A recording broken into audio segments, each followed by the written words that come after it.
आज हम कक्षा 12 का भूगोल पढ़ने जा रहे हैं। भूगोल में प्रयोगात्मक कार्य, इसका चैप्टर 2 है आंकड़ों का प्रक्रमण। इसमें हम प्रकीर्णन के माप पढ़ने वाले हैं। माध्य, माध्यक और बहुलक पिछले वीडियो में हम देख चुके हैं।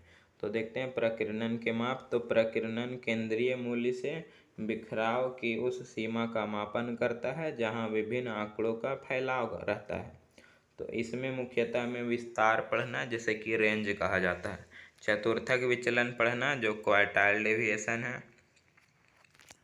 और फिर माध्य विचलन पढ़ना, जिसे कि मीन डेविएशन कहते हैं।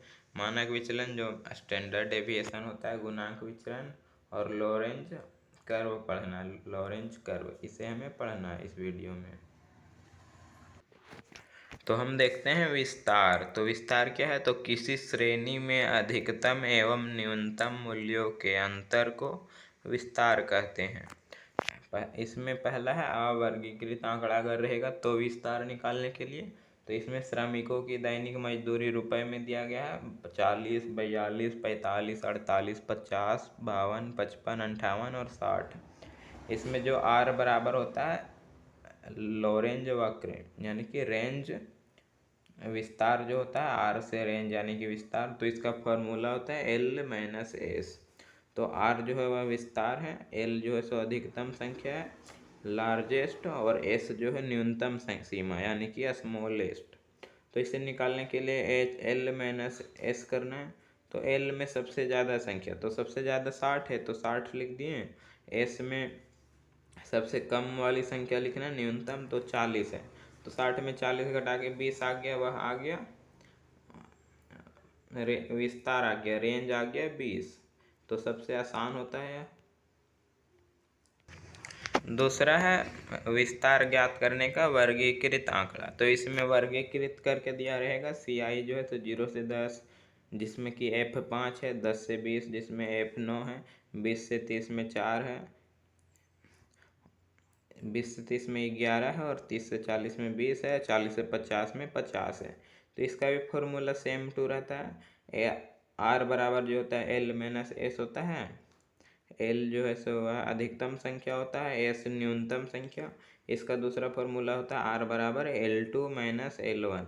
L2 जो होता है सो उच्च सीमा होता है, L2 निम्न सीमा। वही इसका एक और है आर बराबर H माइनस L। H जो अधिकतम है हाईएस्ट, L जो है वह लोवेस्ट है न्यूनतम।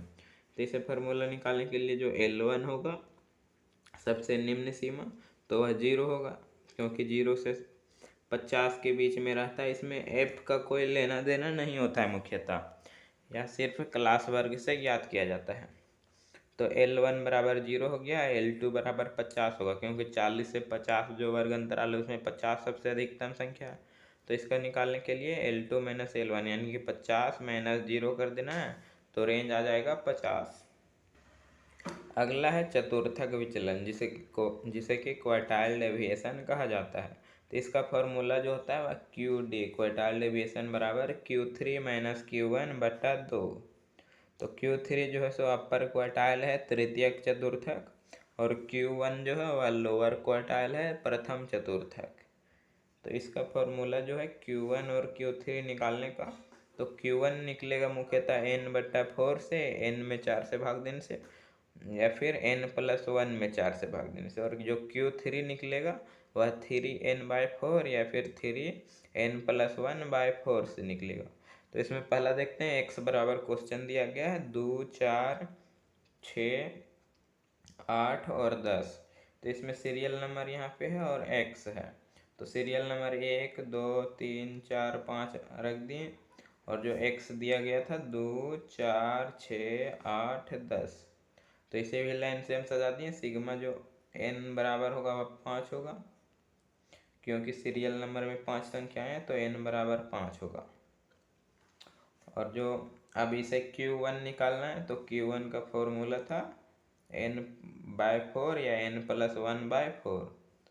तो यहाँ पे ये जो 5 संख्याएं हैं तो यह विषम संख्या हो गया, इसीलिए यहाँ पे n+1/4 का प्रयोग किया गया।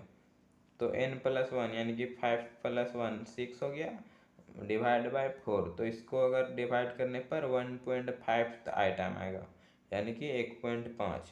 तो 1.5 इसमें कहाँ खोजेंगे, तो 1 और यह 2 के बीच में हो जाएगा।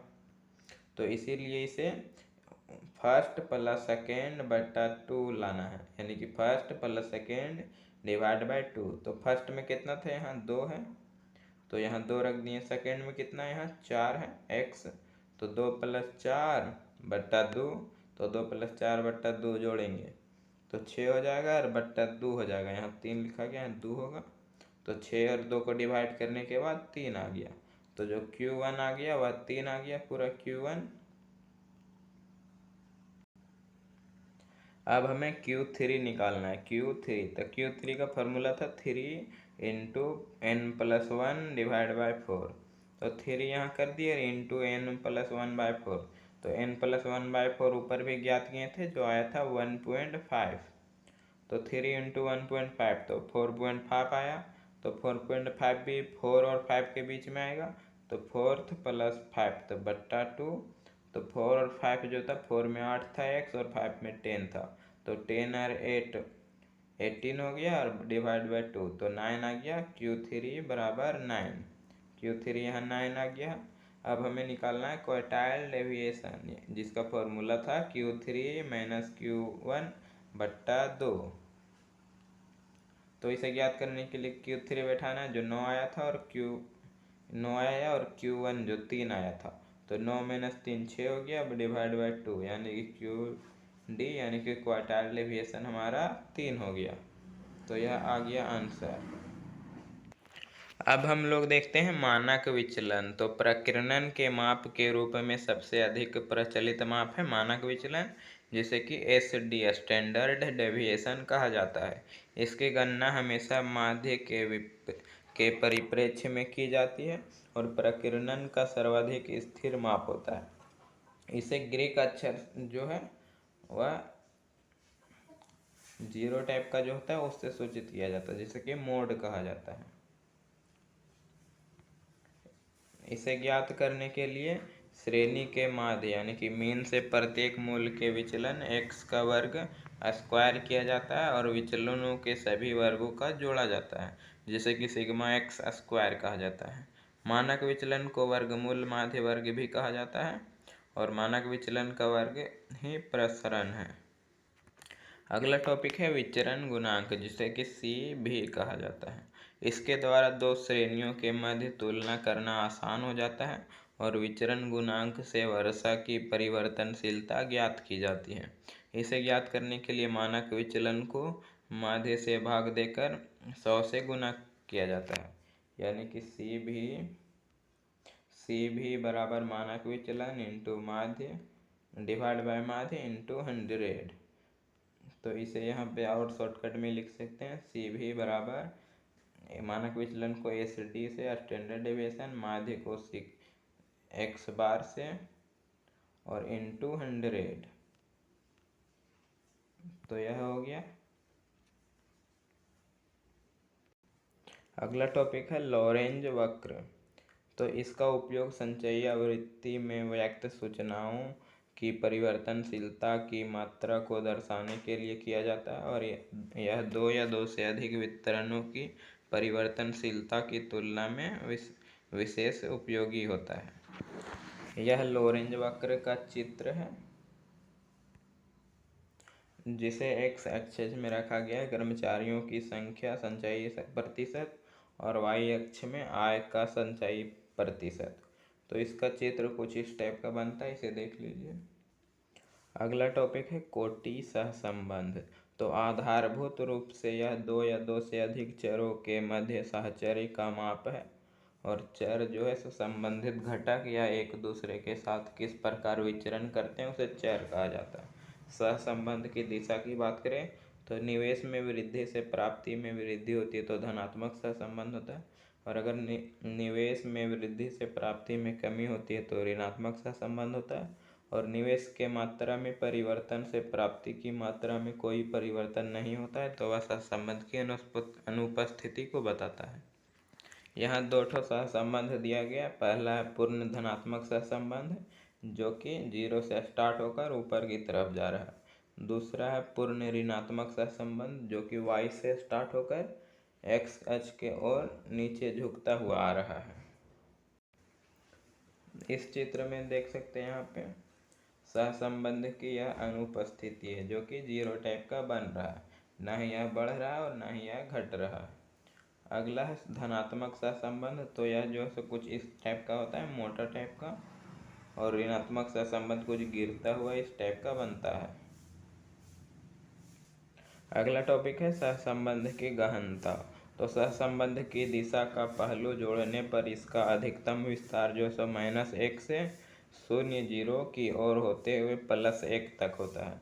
इस चित्र में देख सकते हैं यहाँ पे जो सहसंबंध है वह इधर -1 है, यहाँ 0 है और यहाँ +1 है। तो यह पूर्ण ऋणात्मक सहसंबंध दिखाता है -1, 0 है वह सहसंबंध का अभाव दिखाता है, और +1 है वह पूर्ण धनात्मक सहसंबंध को व्यक्त करता है।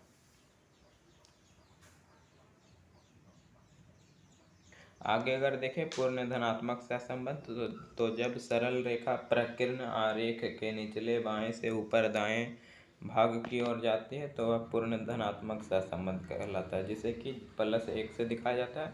पूर्ण ऋणात्मक संबंध जो है वह जब रेखा प्रकीर्ण आरेख के ऊपरी बाएं भाग से इनके निचले दाएं भाग की ओर विस्तारित होती है तो यह ऋणात्मक पूर्ण ऋणात्मक सहसंबंध कहलाता है, जो कि -1 से दिखाया जाता है।